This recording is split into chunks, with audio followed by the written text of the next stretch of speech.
Hey everyone, Ryan here from the Rad Owners Forum, and today is New Year's Eve, so I thought it'd be fun to do a quick video as we look into 2020. It was on December 23rd that Rad Power Bikes started sharing information about their 2020 models. A lot of people, towards the end of the year, started thinking about whether they should buy now or wait till next year. So thought it'd be interesting to go through some of the changes for 2020, talk a little bit about the Rad Power Bikes history as far as like models go and some of the changes. And let's get to it. I have the website open, so I'm just going to kind of go through it. So first off, we'll start with the bikes that don't have changes in 2020.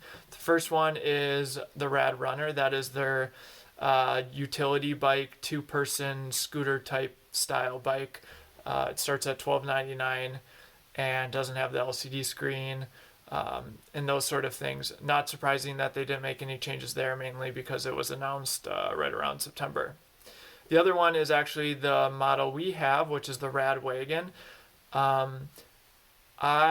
am also not surprised they made changes here. It'll make a little more sense as we start talking about some of the new models and the changes they made.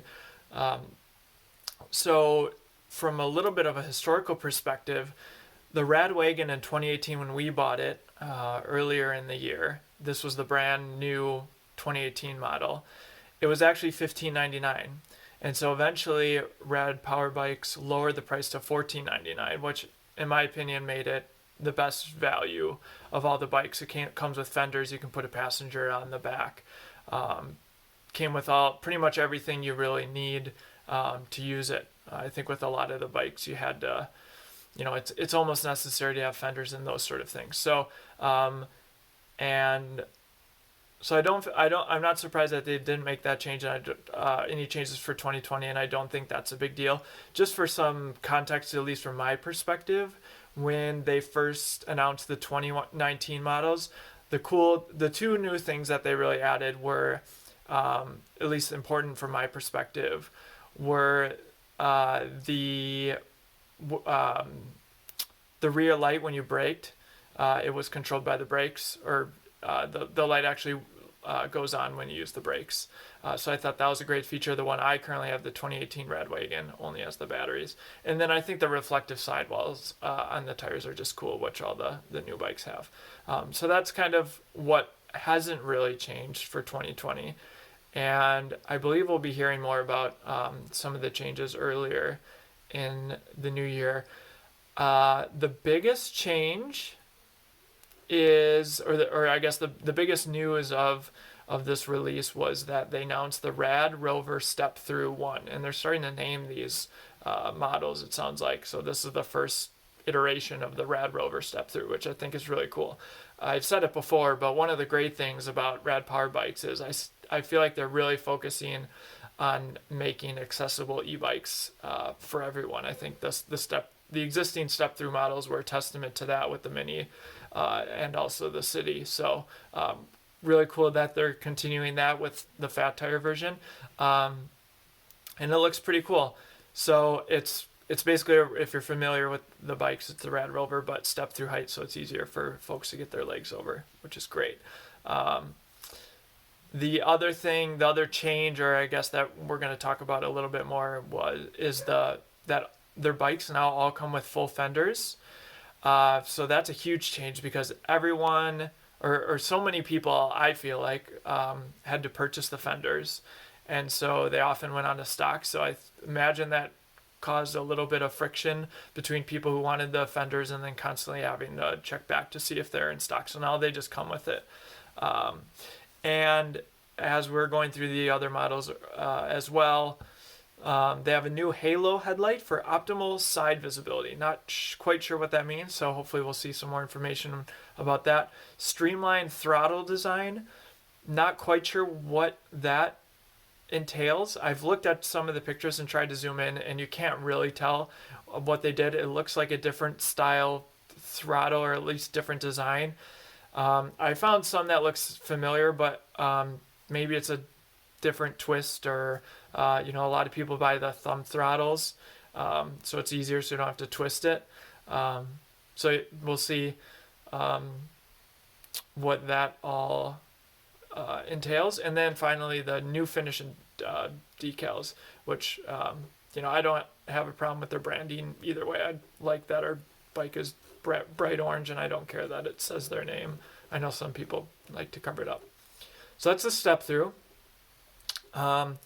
They are now on the Rad Rover 5, which is a bit hard to believe. And so, as we talked about before, so full fenders, new halo headlight, streamlined throttle design, finish and decals. Not a whole lot of changes there. The Rad Mini 4 comes with full fenders. That's great. Updated multi-terrain tires. I've never ridden a Mini myself, so I'm not sure what the difference will be. I do know that sometimes these types of the tires that fit the Mini are sometimes hard to find, so I think just generally it's good to have additional options if they're going to continue to sell the old ones. Again, the headlight, throttle design, and new finish and decals. The Rad Mini Step-Thru 2, so this is the second iteration of the Mini Step-Thru.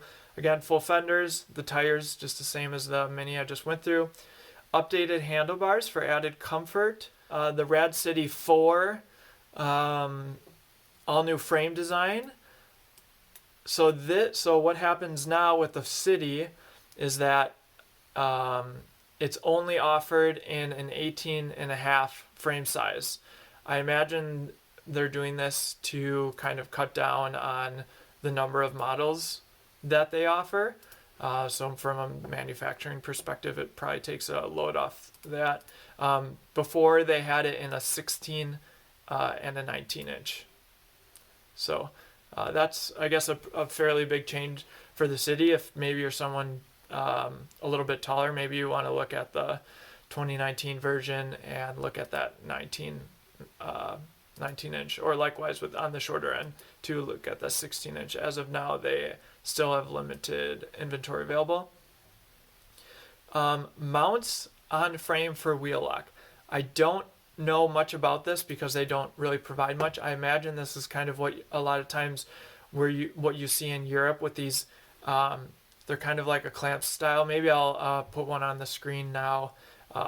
That's what I'm assuming that we'll see, which is kind of cool because I think those are pretty great for security. So I imagine they'll sell this as the actual lock as an accessory instead of it coming with it.